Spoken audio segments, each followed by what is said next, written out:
Hello, good evening friends. मैं सुजीत लाठर स्टारविल के online platform पर आप सभी का हार्दिक स्वागत करता हूं। जैसा कि आप लोग जानते हैं कि हमने सीडीपी और एजुकेशन साइकोलॉजी की जो वीडियो सीरीज स्टार्ट की हुई है, उसमें हमने लास्ट के जो सेशन रहा है उसमें हमने कैटल की जो 16 पीएफ प्रश्नावली है और कैटल का जो सील गुण सिद्धांत है उसके बारे में डिस्कस किया था।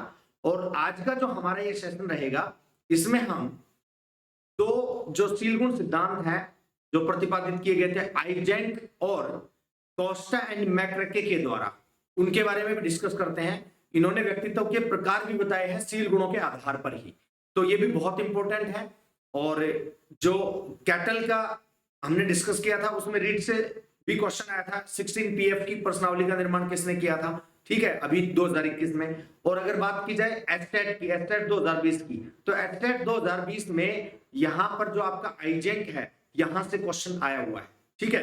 तो चलिए डिस्कस करते हैं। हम ट्रेट्स ऑफ पर्सनालिटी डिस्कस कर रहे थे, जिसको ट्रेट थ्योरी भी आप कह सकते हैं, व्यक्तित्व के सील गुण या सील गुण विशेषक सिद्धांत हम जिसको कह सकते हैं। आज का हमारा जो सेशन रहेगा उसमें हम आइजेंक और कोस्टा एंड मैक्रके का डिस्कशन करेंगे। आइजैक ने सील गुणों के आधार पर व्यक्तित्व के कितने प्रकार बताए हैं? 4। और कोस्टा एंड मैक्रके ने कितने प्रकार बताए हैं? 5। इन चीजों के बारे में हम डिस्कस करेंगे आज के सेशन में। अगर आप में से कोई भी चैनल पर नए हैं तो प्लीज चैनल को सब्सक्राइब अवश्य कर लें, इससे आपको आने वाली वीडियोज की नोटिफिकेशन सबसे पहले प्राप्त हो सकेगी। जो क्वालिटी कंटेंट है वो आपको बहुत ही बेहतरीन प्रयास के साथ करवाया जा रहा है। साथ ही अगर आपको ये सेशन पसंद आए तो प्लीज इसको लाइक शेयर कमेंट करना ना भूलें। तो शुरुआत करते हैं आज के सेशन की, और हम टाइम का बचाव करते हुए आज के सेशन में भी क्या करेंगे, स्लाइड वे से डिस्कशन करेंगे। तो देखिए, आइजेंक का विशेषक सिद्धांत, आइजेंक्स ट्रैक थ्योरी। आइजेंक ने व्यक्तित्वशील गुणों की 3 दशाएं बताई हैं जो द्विध्रुवीय या बाइपोलर है, जो एक दूसरे के विपरीत है।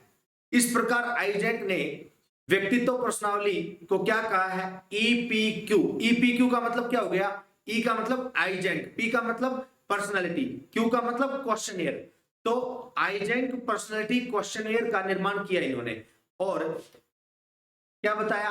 पहले तो इन्होंने क्या बताया? 3 प्रकारों में बांटा, और उसके बाद निष्कर्ष के रूप में 4 प्रकारों में बांटा। तो पहले 3 प्रकारों में विभाजित किया था, लेकिन अगर बात की जाए कि आइजेंक के अनुसार अब व्यक्तित्व के कितने प्रकार हैं सील गुणों के आधार पर, तो 4 प्रकार हैं। चारों प्रकार भी हम डिस्कस करेंगे, लेकिन एक बार हम देख लेते हैं कि इन्होंने पहले 3 प्रकार कौन से बताए थे। पहली है अंतर्मुखता और बहिर्मुखता। आपने पढ़ा होगा जुंग का क्लासिफिकेशन, जुंग का जो वर्गीकरण था उसमें अंतर्मुखी और बहिर्मुखी व्यक्तित्व के बारे में हमने पढ़ा था, और तीसरा एक प्रकार जोड़ा गया था वहमुखी।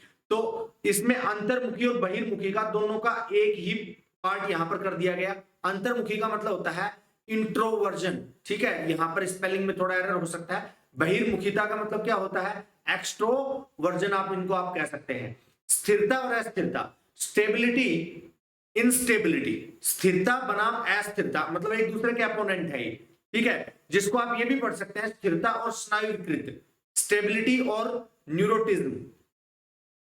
तीसरी प्रकार इन्होंने क्या बताया? मनोविक्षिप्तता, आवेग, या इसको आप नियंत्रण मनोविक्षिप्तता और सुपर ईगो की क्रियाएं कह सकते हैं, जिसको हम साइकोटिज्म, इंपल्स कंट्रोल कहते हैं। तो देखिए 3 प्रकार कौन से हैं?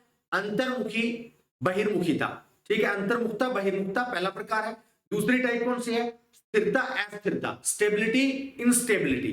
तीसरी प्रकार कौन सी है? मनोविक्षिप्तता, आवेग नियंत्रण मनोविक्षिप्त सुपर ईगो की क्रियाएं, जिसको आप साइकोटिज्म इंपल्स कंट्रोल कहते हैं। और निष्कर्ष के रूप में इन्होंने जो 4 प्रकार बताए जो आपको ध्यान रखना है, आइजेक ने निष्कर्ष के रूप में व्यक्तित्व को 4 भागों में बांटा है।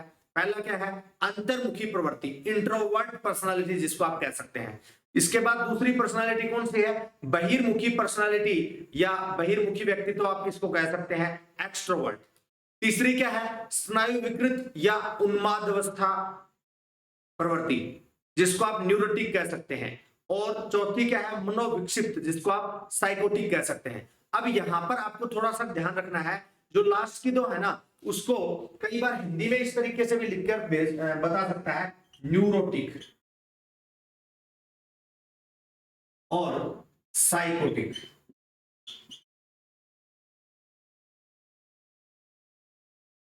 इस तरीके से भी लिखा आ सकता है, तो आपको थोड़ा सा ध्यान रखना है। पहली दो तो क्या है, वो जो जुंग ने बताई थी वही है, इंट्रोवर्ट, एक्सट्रोवर्ट, अंतर्मुखी और बहिर्मुखी। और तीसरी कौन सी है, स्नायुकृत उन्माद अवस्था, या इसको न्यूरोटिक भी कह सकते हैं, और ये क्या होती है, साइकोटिक।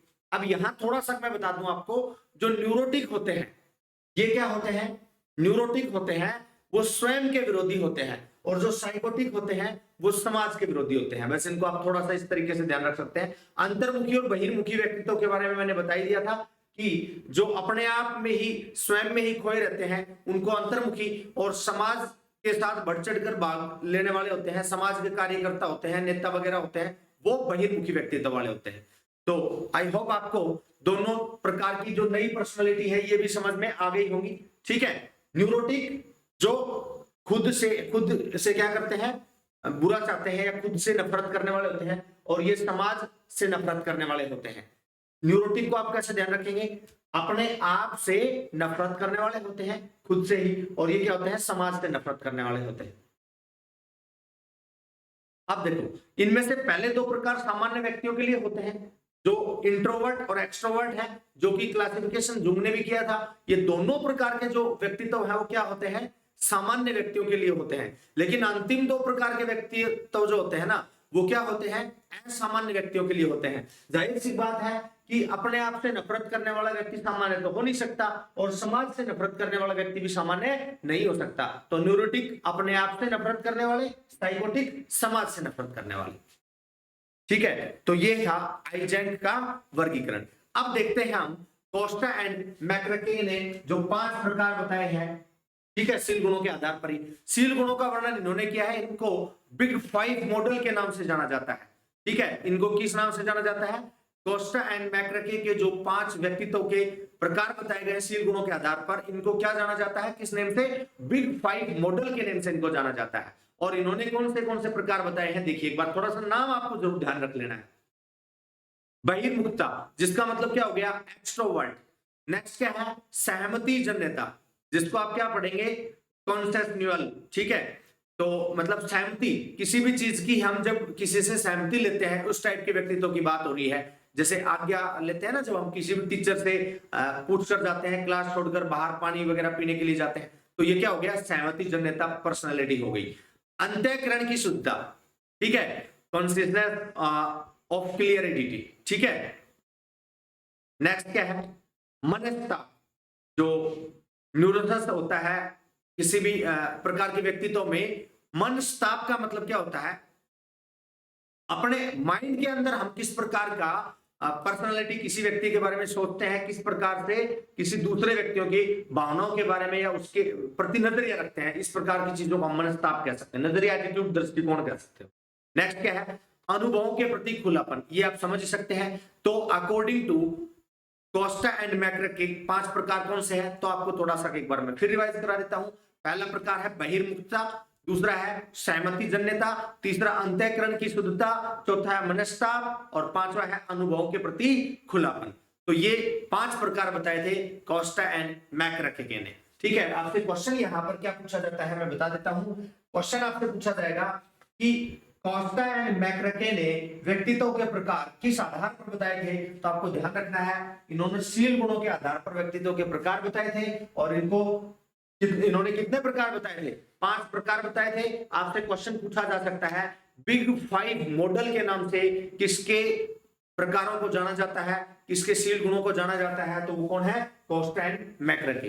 ठीक है, आई होप आपको आज के सेशन में जो चीजें हैं मैंने आपको बताई हैं वो अच्छे से डिस्कस की है मैंने, तो अपनी तरफ से तो समझ आई होंगी। ठीक है, हालांकि आज के सेशन में हमने जो थ्योरी डिस्कस की है उसमें ये वाली थ्योरी बहुत ज्यादा इंपॉर्टेंट नहीं है कोस्टा एंड मैक्रके की, लेकिन आइजेंक की जो थ्योरी है वो इंपॉर्टेंट है।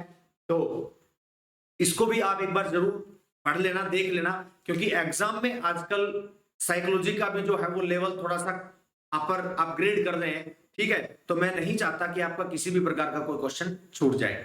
और आप कमेंट कर सकते हैं, बता सकते हैं आपको सेशन कैसे लग रहे हैं, किसी प्रकार का सजेशन हो तो भी आप सजेशन हमें दे सकते हैं। मिलते हैं नेक्स्ट सेशन में, तब तक के लिए नमस्कार, बाय बाय, टेक केयर।